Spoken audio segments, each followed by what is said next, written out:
법원이 내란 혐의 재판과 관련해 피고인의 변호인을 고발하는 일이 벌어졌습니다. 대법원 법원행정처가 김용현 전 국방부 장관 변호인 2명을 경찰에 고발한 겁니다. 사건 내용과 함께 이 이야기 자세히 나눠보도록 하겠습니다. 백인성 법조 전문기자 나와 있습니다. 어서 오세요. 자, 이 사건 지금 관련돼서 변호인 2명 고발됐는데 이유가 뭔가요?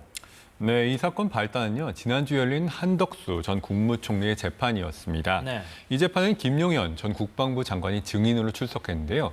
김 전 장관은 증인에게 그 신뢰 관계인 동석 제도를 신청을 했었습니다. 이 제도가 뭐냐면요, 범죄 피해자를 증인 신문한 경우 증인이 긴장할 우려가 있으면 부모나 형제처럼 믿을 수 있는 사람을 옆에 있도록 할 수가 있는 건데, 네. 이게 바로 신뢰 관계인 동석 제도입니다. 그런데 김 전 장관의 경우에는 요건에 맞지 않다는 이유로 재판부가 허가를 하지 않았는데요. 김 전 장관 변호인 2명이 방청석에서 발언을 시도했고 퇴정 명령을 받았습니다. 이에 따르지 않자 감치 15일씩을 선고받았는데 변호인들은 인적 사항을 대지 않았고 결국 법원이 집행을 정지하면서 석방이 됐습니다. 문제는 변호인들이 이후에 유튜브 방송에 출연해서 재판장에게 욕설하면서 이 논란을 키웠는데요. 결국 대법원이 두 변호인을 경찰에 법정모욕 등 혐의로 고발을 했습니다. 이재명 대통령이 어제 이 판사 욕설 사건에 대해서 엄정한 수사를 촉구한 상황입니다.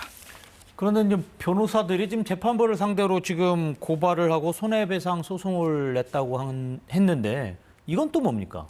네, 이분들도 법적 대응에 나선 건데요. 네. 법원의 감치 결정이 위법했다. 그리고 이러면서 재판장이 이진관 부장판사를 직권남용 등 혐의로 공수처에 고발을 했습니다. 그리고 민사소송도 냈는데 이 재판부 3명, 서울중앙지법원장, 법무부 이렇게 상대로 위자료 500만 원을 청구하는 소송을 냈습니다. 네.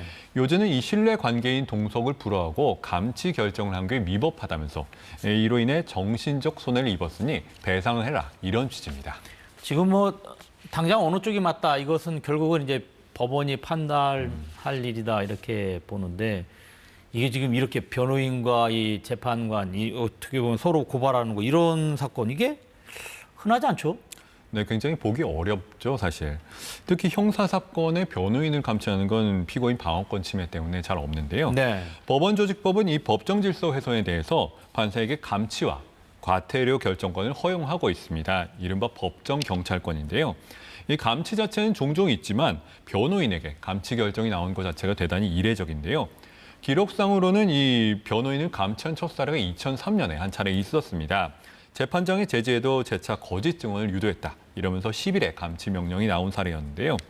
이 사건으로 변호인이 직권남용으로 판사를 고소하고 또 기피도 신청했는데 판사 역시 회피를 하는 걸로 결론이 난 사건이 있었습니다.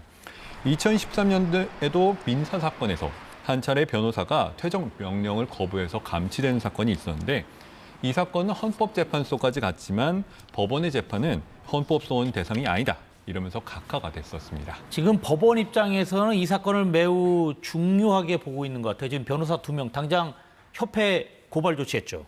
어떻게 했습니까? 징계를 해달라고 신청한 걸로 알고 있는데. 네, 그렇습니다. 이게 약간 재판부 보호 방침이다 이런 걸로 해석이 되는데요. 네.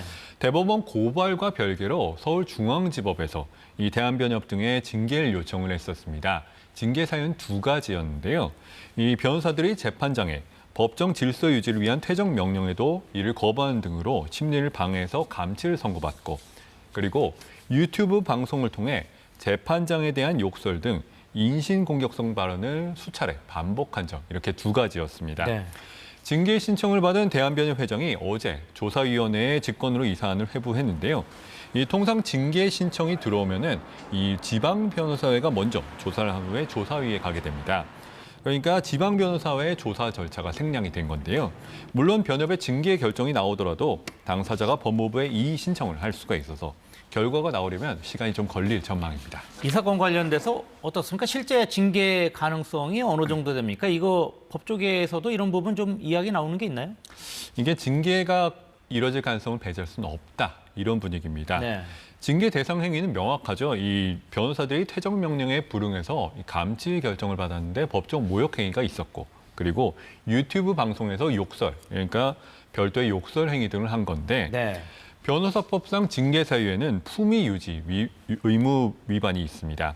이거는 특히 직무의 내외를 불문하기 때문에 법정 밖에서의 행위도 징계 사유가 될 수 있다는 게 판례거든요. 예. 변호사법상 징계 사유는 이 견책, 과태료, 정직, 제명, 그리고 영구 제명 이렇게 5가지인데 법조계에서는 의견이 조금 갈립니다. 변호사들에 대한 국민 신뢰를 실추시키는 행위다. 반면에 증인의 변호인 조력 행위는 허가해 주는 게 맞지 않냐. 이런 의견들이 맞서고 있는데 네. 이 변호인들의 행위가 공개적으로 이뤄진 거라서 상당히 무거운 징계가 이뤄질 가능성도 있는 상황입니다. 가벼운 품위 유지 위반은 과태료 100만 원 정도지만 무거운 경우엔 정직까지 나온 사례가 있다고 합니다. 네, 그렇군요. 오늘 여기까지 듣도록 하겠습니다. 지금까지 백인성 법조 전문 기자와 함께했습니다. 고맙습니다.